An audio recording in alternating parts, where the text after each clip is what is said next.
Salut Romain, tu nous emmènes où aujourd'hui? Écoute, là, on va d'abord chez Rosanne, restauratrice emblématique qui tient la Tavola Calda depuis 50 ans en centre-ville. Et après, on ira chez Patrick, le patron de Momi. Les Grenobloises et les Grenoblois souffrent beaucoup de la vacance commerciale en centre-ville. Pour autant, chez Grenoble Capitale Citoyenne, on considère qu'il n'y a pas de fatalité, qu'on peut trouver des solutions. Ces propositions, on les a construites en faisant ce qu'on va faire maintenant, à savoir écouter les acteurs de terrain, celles et ceux qui font le centre-ville de Grenoble.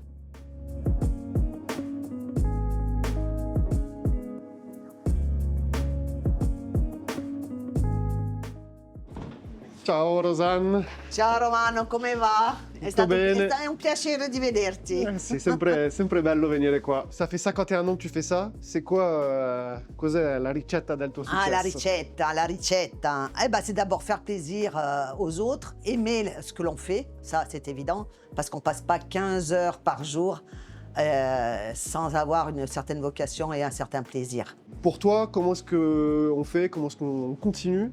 On s'assure que le commerce des restaurateurs perdure et se développe dans une ville comme la nôtre. Eh ben, que les devantures s'embellissent, que les rues soient plus propres. Les gens veulent tourner dans le centre historique, il y a quand même une histoire. Et il faut que ce soit autrement, quoi. Que ce soit plus lumineux, plus joyeux. Qu'elle garde cette chose de dire capitale des Alpes avec fierté. J'habite à Grenoble depuis 48 ans et je dirige une entreprise au centre-ville de Grenoble. C'est extrêmement difficile parce que le commerce à Grenoble, comme n'importe où en France, souffre. Pour autant, on a des facteurs aggravants à Grenoble. On a perdu 3000 habitants en 6 ans et donc autant de consommateurs. À Grenoble, un commerce sur 7 est désormais inoccupé.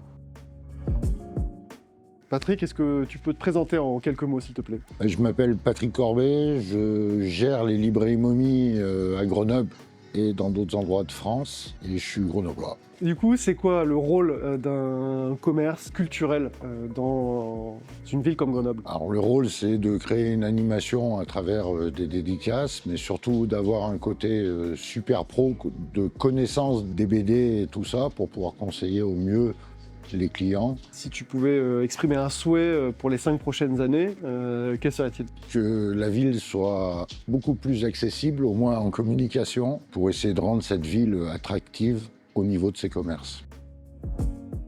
Écoutez, c'est ça, c'est l'ADN de Grenoble Capitale Citoyenne. Allez voir les commerçants, les professionnels du secteur, les associations, pour comprendre ce qu'ils vivent et récolter leur avis sur la façon dont on devrait faire progresser les choses. Concrètement, nous portons plusieurs mesures fortes. D'abord, plus de vie en centre-ville, plus d'animation familiale, artistique, culturelle. Ensuite, ce qu'il faut, c'est agir sur les fondamentaux du quotidien, tout simplement. Propreté, tranquillité publique, sécurité. C'est pas une question d'idéologie, c'est tout simplement une exigence de résultat. Ce que nous voulons, c'est aussi accompagner de façon extrêmement concrète les commerçants, notamment pour lutter contre la vacance, travailler sur les loyers avec une expérimentation sur l'encadrement des loyers, faciliter les parcours d'implantation et de transmission. Enfin, nous avons un projet très structurant. Ce qu'on souhaite, c'est que l'îlot République devienne un vrai nouveau cœur battant du centre-ville qui mêlerait culture, service public et un grand espace gourmand, aussi bien au service des habitantes et des habitants